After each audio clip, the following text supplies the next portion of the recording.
Okay, hey guys, I'm going to be talking today about how to know if you need to improve your pelvic stability. So I have a quick test that you guys can do just at home to see if you need to work on this or if your pelvic stability is pretty good to go overall.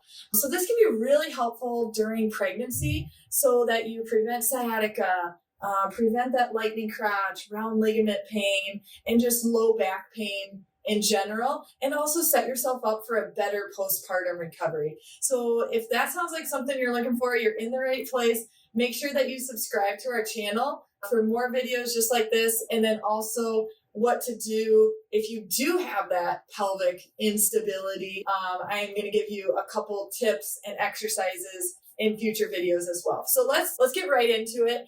The biggest way that I like to assess for pelvic stability is just the single leg. It's called actually a Trendelenburg test. And why this test is so effective and so well known is because it really tests this muscle right here on the side of your pelvis. So like if I were to take a pelvic model, it would be this muscle right over here, and it goes right down into your thigh bone, your femur bone.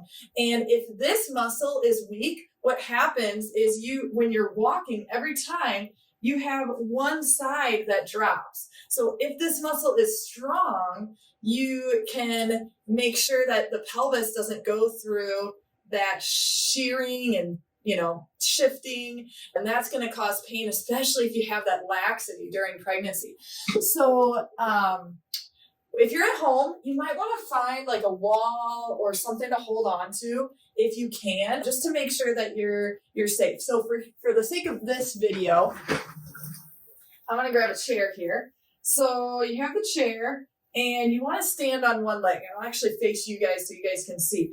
I am looking at these bones right here. Okay, so go ahead and find these bones, and then you're going to stand on one leg. So I'm going to do my right leg first. So do you see how I'm able to keep those bones pretty level? I'm challenging my balance. It's not too bad, but I do have to focus on it.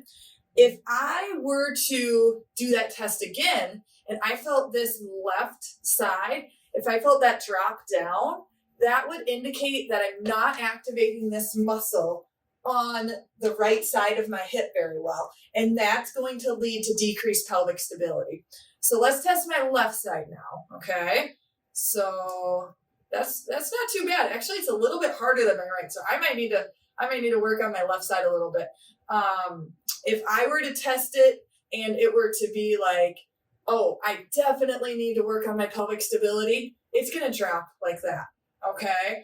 Versus if it's up here, then I'm really feeling that muscle work and I'm feeling that engage, and I know that I am able to support my pelvis. The other thing is you should be able to hold this here without this bone dropping for at least 30 seconds. So if you're not able to do that, make sure that you stay tuned for some future videos where I'm going to talk a little bit more about, okay, what can you do to strengthen this muscle right here and make sure that you increase your pelvic stability throughout your pregnancy and just support your body overall for a better postpartum recovery and prevent that discomfort and pain. So stay tuned, and we'll see you in the next video.